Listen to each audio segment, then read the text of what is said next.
بسم اللہ الرحمن الرحیم۔ یہ ریڈیو قطر ہے۔ اب آپ محمود احمد سے خبریں سنیے۔ ابتدا میں پیش خدمت ہیں اہم خبروں کی سرخیاں۔ وزیر مالیات نے اسلامی ترقیاتی بینک ISDB گروپ کے سالانہ اجلاس میں شرکت کی ہے۔ بنتك ابنك ابنتك من صغر وانت تعبان عليهم بندی کی مدت میں مزید 2 ماہ کی توسیع کا خیر مقدم کیا ہے اور توقع ظاہر کی ہے کہ اس سے یمن کے بحران کو پرامن طریقے سے حل کرنے میں مدد ملے گی۔ خبر ملی ہے کہ امریکہ کے صدر آنے والے ہفتوں میں سعودی عرب کے سرکاری دورے پر جائیں گے۔ اور روس اور یوکرین کے درمیان جنگ کو پورے 100 دن ہو گئے ہیں اور دونوں ملکوں کی فوجوں کے درمیان کئی محاذوں پر گھمسان کی لڑائی بدستور جاری ہے۔ یہ تھی اہم خبروں کی سرخیاں، اور اب سے چند لمحوں بعد تفصیل سے خبریں نشر کی جائیں گی۔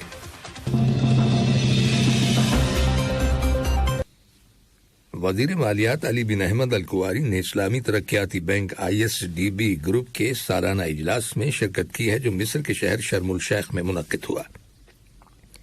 اجلاس میں ISDB کی سن 2021 کی 47ویں سالانہ رپورٹ پر تبادلہ خیال کیا گیا اور اکاؤنٹس کے آڈٹ کی منظوری دی گئی۔ اس سال اجلاس میں بینک کے رکن ممالک کے وزراء اقتصادیات، منصوبہ بندی اور مالیات کے علاوہ علاقائی اور بین الاقوامی مالیاتی اداروں کے نمائندوں، اسلامی بینکوں، قومی ترقیاتی مالیاتی اداروں، تنظیم اسلامی تعاون OIC کے رکن ممالک کی یونینز کے کنسلٹنٹس اور کانٹریکٹرز نے بھی شرکت کی۔ دانی اثنا وزیر مالیات علی بن احمد الکواری نے اسلامی ترقیاتی بینک کے سالانہ اجلاس میں شرکت کے موقع پر مصر کے وزیر مالیات ڈاکٹر محمد معیط، سعودی عرب کے وزیر مالیات محمد بن عبداللہ الجدعان اور جمہوریہ ترکی کے وزیر مالیات نور الدین نباتی کے ساتھ الگ الگ ملاقات کی ہے۔ ان ملاقاتوں کے دوران مالیاتی شعبے میں قطر کے ان تینوں ملکوں کے ساتھ تعلقات کا جائزہ لیا گیا۔ اس کے علاوہ مشترکہ تعاون کے پہلوؤں اور اہم ترین اقتصادی اور سرمایہ کاری سے متعلق پیش رفت پر بھی تبادلہ خیال کیا گیا۔ وزیر انصاف مسعود بن محمد العامری نے بین الاقوامی انسانی قانون کے شعبے سے متعلق قطری ملٹری لیکچرز کی تیاری کے فوجی پروگرام کے افتتاح کے موقع پر کہا ہے کہ قطر بین الاقوامی انسانی قانون کے اصولوں اور اس کے احترام کی ضمانت کو خصوصی اہمیت دیتا ہے۔ ان کا کہنا ہے کہ قطر مسلح تنازعوں اور کشیدگی کے دوران عام شہریوں کی بلا امتیاز حفاظت کرنے میں یقین رکھتا ہے۔ بین الاقوامی انسانی قانون کی نیشنل کمیٹی نے قطر کی وزارت دفاع اور انٹرنیشنل ریڈ کراس کے تعاون سے مذکورہ پروگرام کا اہتمام کیا ہے۔ معاون وزیر خارجہ محترمہ لولو بنت راشد الخاطر نے کل برسلز میں یورپی کمیشن کے ڈائریکٹریٹ جنرل برائے نقل مکانی اور داخلی معاملات کی ڈائریکٹر جنرل مانیکا پریت کے ساتھ ملاقات کی، جس کے دوران قطر اور یورپی یونین کے مابین 2 طرفہ تعاون کے تعلقات کا جائزہ لیا گیا، خاص طور پر انسانی امداد کے شعبے میں۔ اس کے علاوہ قطری شہریوں کے لیے شینگن ویزا سے استثناء لینے کا معاملہ بھی زیر بحث آیا اور افغانستان کی تازہ ترین پیش رفت اور یوکرین کی انسانی صورتحال پر بھی تبادلہ خیال کیا گیا۔ اس سے قبل برسلز میں معاون وزیر خارجہ محترمہ لولو بنت راشد الخاطر نے کویت کی پارلیمنٹ کے اسپیکر مرزوق بن علی الغانم کے ساتھ ملاقات کی، جس میں 2 طرفہ تعلقات اور تعاون اور شینگن ویزے سے استثناء لینے کے سلسلے میں مشترکہ کوششوں کا جائزہ لیا گیا۔ معاون وزیر خارجہ لولو بنت راشد الخاطر نے جزیرہ نما عرب کے ساتھ تعلقات کے لیے یورپی پارلیمنٹ کے وفد کی سربراہ ہنا نیومین کے ساتھ بھی ملاقات کی، جس کے دوران قطر اور یورپی یونین کے درمیان 2 طرفہ تعاون کا جائزہ لیا گیا۔ قطری شہریوں کو شینگن ویزا سے استثناء، فیفا ورلڈ کپ قطر 2022 کی تیاریوں کے ساتھ ساتھ معاشرے میں خواتین کے رول پر تبادلہ خیال کیا گیا۔ اس کے علاوہ افغانستان کے تازہ ترین حالات اور یوکرین کی انسانی صورتحال کا بھی جائزہ لیا گیا۔ ملاقات میں یورپی یونین اور معاہدہ شمالی اوقیانوس کی تنظیم نیٹو میں قطر کے سفیر عبدالعزیز بن احمد المالکی نے بھی شرکت کی۔ بلغیریا میں قطر کے سفیر فہد بن ابراہیم المشیری نے کل بلغیریا کے وزیر خارجہ ڈورا یانیشوفسکا کا اور ملک کے صدر کے خارجہ پالیسی کے سیکریٹری رویسی ایوانوف کے ساتھ الگ الگ ملاقات کی۔ ان ملاقاتوں میں دونوں ملکوں کے تعلقات اور انہیں فروغ دینے کے وسائل کے بارے میں تبادلہ خیال کیا گیا۔ اس کے علاوہ باہمی دلچسپی کے دیگر کئی علاقائی اور بین الاقوامی معاملات بھی زیر بحث آئے۔ قطر نے یمن کے اندر جنگ بندی کی مدت میں مزید 2 ماہ کی توسیع کا خیر مقدم کیا ہے۔ یمن کی بین الاقوامی سطح پر تسلیم شدہ حکومت اور ایران کے حمایت یافتہ حکومت مخالف حوثی باغیوں کے مابین جنگ بندی کا اعلان ابتدائی طور پر اس سال 2 اپریل کو ہوا تھا۔ قطر کی وزارت خارجہ کی جانب سے جاری کیے گئے ایک بیان میں اس توقع کا اظہار کیا گیا ہے کہ جنگ بندی کی مدت میں اس توسیع کی بدولت یمن کے بحران کو پرامن طریقے سے حل کرنے میں مدد ملے گی۔ بیان میں مزید کہا گیا ہے کہ قطر یمن کے اندر بحالی امن کے معاملے میں جاری اقوام متحدہ کی کوششوں کو قدر کی نگاہ سے دیکھتا ہے۔ بیان میں قطر کے اس موقف کا اعادہ کیا گیا ہے کہ یمن کے بحران کو سلامتی کونسل کی قراردادوں کی بنیاد پر حل کیا جانا چاہیے۔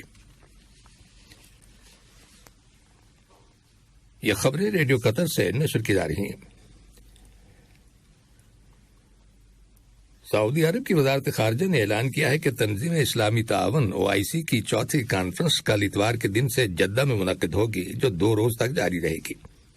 اس کانفرنس کا مقصد علاقائی اور عالمی امن و سلامتی کو برقرار رکھنے کے معاملے میں OIC کے رول کو بہتر بنانا ہے۔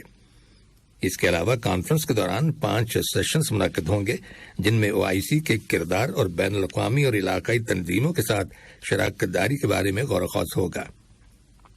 OIC کے ممبر ممالک اقوام متحدہ، ریڈ کراس کی بین الاقوامی کمیٹی، ہلال احمر، خصوصی ریسرچ سینٹرز کے نمائندے اور معروف علاقائی اور بین الاقوامی شخصیات اس کانفرنس میں شریک ہوں گی، جن کی تعداد 200 سے زیادہ ہے۔ خبر ملی ہے کہ امریکہ کے صدر جو بائیڈن آنے والے ہفتوں میں سعودی عرب کے دورے پر جائیں گے۔ بائیڈن انتظامیہ دیرینہ اتحادی ملک سعودی عرب کے ساتھ امریکہ کے تعلقات کو بہتر بنانے کا ارادہ رکھتی ہے۔ یاد رہے کہ سن 2019 میں صدر جو بائیڈن نے سعودی عرب کو آؤٹ کاسٹ قرار دے دیا تھا۔ امریکی صدر کے اس دورے کی خبر اس وقت سامنے آئی ہے جب یوکرین پر حملے کے بعد روس سے تیل کی خریداری کا سلسلہ روک دیا گیا ہے، اور اب گلوبل مارکیٹس کو مستحکم کرنے کی کوشش میں امریکہ نے سعودی عرب اور تیل پیدا کرنے والے دیگر ممالک کا رخ کیا ہے۔ اس خدشے کا اظہار کیا جا رہا ہے کہ امریکہ کے اندر پیٹرول اور گیس کی قیمتوں میں اضافے کی وجہ سے وسط مدتی الیکشنز میں جو بائیڈن کی ڈیموکریٹک پارٹی کو نقصان پہنچ سکتا ہے۔ اسرائیل کے وزیر اعظم نفتالی بینٹ نے اقوام متحدہ کے نیوکلیئر واچ ڈاگ یعنی جوہری سرگرمیوں کے نگران ادارے کو بتایا ہے کہ ان کا ملک ایران کے جوہری پروگرام میں تعطل کے مقابلے میں اسے سفارتی سطح پر حل کیے جانے کو ترجیح دیتا ہے۔ اس کے ساتھ ہی اسرائیل آزادانہ طور پر ایران کے خلاف کارروائی بھی کر سکتا ہے۔ وزیر اعظم کے دفتر سے جاری کیے گئے ایک بیان میں کہا گیا ہے کہ اسرائیل اپنے دفاع اور ایران کے خلاف کارروائی کا حق محفوظ رکھتا ہے۔ روس اور یوکرین کے درمیان جنگ کو پورے 100 دن ہو گئے ہیں اور دونوں ملکوں کی فوجوں کے درمیان کئی محاذوں پر گھمسان کی لڑائی بدستور جاری ہے۔ یوکرین کے صدر ولودیمیر زیلنسکی کا کہنا ہے کہ روسی افواج کے زیر کنٹرول یوکرین کا علاقہ نیدرلینڈز کے سارے رقبے کے برابر ہے۔ درمیان امریکہ کے صدر جو بائیڈن نے یوکرین کو $70 کروڑ کی مالیت کے ہتھیاروں کی امداد فراہم کرنے کا اعلان کیا ہے۔ اس میں جدید قسم کے راکٹ بھی شامل ہیں جو روسی فوج کی پیش قدمی کو روکنے میں بہت کارگر ثابت ہو سکتے ہیں۔ ادھر اقوام متحدہ نے خبردار کیا ہے کہ یوکرین کی جنگ کی وجہ سے دنیا بھر میں خوراک کی قیمتوں میں اضافہ ہو سکتا ہے اور عالمی سطح پر خوراک کا بحران پیدا ہو سکتا ہے۔ اس بات کا انکشاف اقوام متحدہ کی خوراک اور زراعت کی تنظیم FAO کی ایک رپورٹ میں کیا گیا ہے جو کل جاری کی گئی۔ اور جرمنی کے جنوبی علاقے برگرین میں ایک ٹرین کے پٹری سے اتر جانے کے نتیجے میں کم از کم 4 افراد ہلاک ہو جانے کی خبر ملی ہے۔ یہ ٹرین میونخ جا رہی تھی۔ اس حادثے میں تقریباً 30 مسافر زخمی ہوئے، جن میں سے 15 کو شدید چوٹیں آئیں اور انہیں ہاسپٹل لے جایا گیا۔ آخر میں اہم خبروں کی سرخیاں ایک بار پھر سن لیجیے۔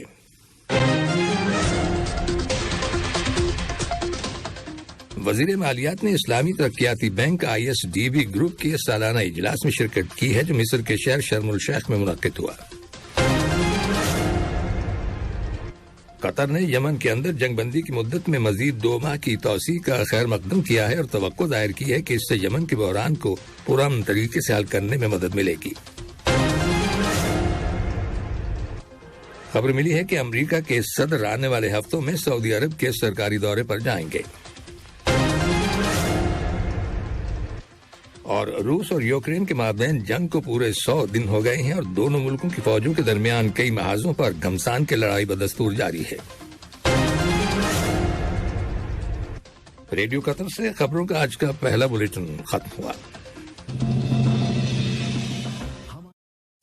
السلام علیکم دوستو، میں ہوں شیخ نور، آپ دیکھ رہے تھے قطر نیوز ٹوڈے۔ مجھے امید ہے کہ یہ ویڈیو آپ کو انفارمیٹک لگی ہوگی۔ اسی طرح کے ویڈیو پاتے رہنے کے لیے نور ٹائم 24/7 یوٹیوب چینل کو سبسکرائب کیجیے اور اس ویڈیو کو لائک، کمنٹ اور شیئر ضرور کیجیے۔ اگر آپ فیس بک پر دیکھ رہے ہیں تو شیخ نور پیج کو لائک کیجیے اور فالو کیجیے تاکہ میں جیسے ویڈیو اپلوڈ کروں آپ تک پہنچ جائے۔ شکریہ۔